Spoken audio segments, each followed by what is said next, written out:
Rencana umum tata ruang di Indonesia seringkali dijadikan ajang transaksi ilegal bagi para pengusaha dan para pemangku kekuasaan.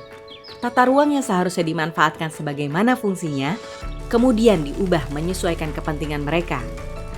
Daerah resapan hujan bisa diubah menjadi pusat perbelanjaan, hutan lindung menjadi hunian, dan lain sebagainya. Seperti yang terjadi pada kasus Rahmat Yassin, Bupati Bogor periode 2008 hingga 2014. Ia ditangkap KPK di kawasan kediaman pribadinya pada tanggal 7 Mei 2014 karena keterlibatannya dalam transaksi serah terima uang berkaitan dengan kepengurusan izin rencana umum tata ruang Bogor, Puncak, dan Cianjur. Untuk mengetahui jejak perjalanan kasusnya, mari kita kembali pada bulan Desember 2012 di mana PT Bukit Jonggol Asri atau disingkat PT BJA mengajukan permohonan rekomendasi tukar-menukar kawasan hutan kepada Rahmat Yassin atas lahan seluas 2.754,85 hektar. Pada 20 Agustus 2013, Rahmat Yassin menerbitkan surat rekomendasi tukar-menukar kawasan hutan atas nama PT BJA, namun tidak bisa mengakomodir sepenuhnya hanya pada luasan 1.668,47 hektar.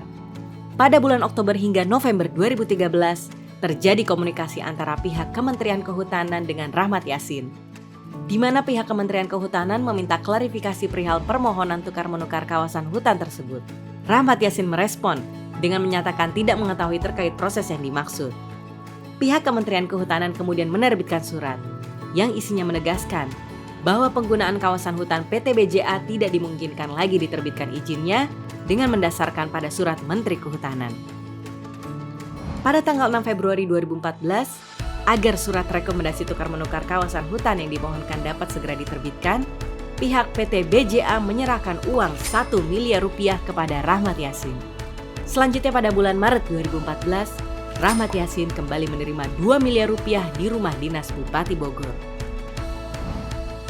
Hingga pada 29 April 2014, Rahmat Yassin menerbitkan surat perihal rekomendasi tukar-menukar kawasan hutan atas nama PT Bukit Jonggol Asri, meskipun pada kawasan tersebut sedang terdapat 2 PT yang terdaftar pada izin usaha pertambangan.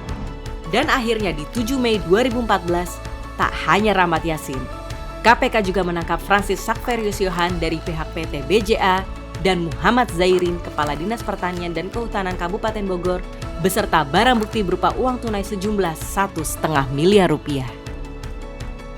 Setelah menjalani hukuman dari Pengadilan Negeri Bandung selama 5 tahun 6 bulan di Lapas Sukamiskin, Rahmat Yassin dapat menghirup udara bebas pada tanggal 8 Mei 2019. Namun, tak lama berselang, pada tanggal 13 Agustus 2019, ia kembali ditahan dengan diduga meminta, menerima, atau memotong pembayaran dari beberapa satuan kerja perangkat daerah sebesar 8,93 miliar rupiah. Uang tersebut diduga digunakan untuk biaya operasional bupati dan kebutuhan kampanye. Selain itu, Rahmat juga diduga menerima gratifikasi berupa tanah seluas 20 hektar di Jonggol guna memuluskan izin pembangunan pondok pesantren dan kota santri, serta mobil Toyota Velfire senilai 825 juta rupiah dari seorang pengusaha sekaligus pengurus tim suksesnya.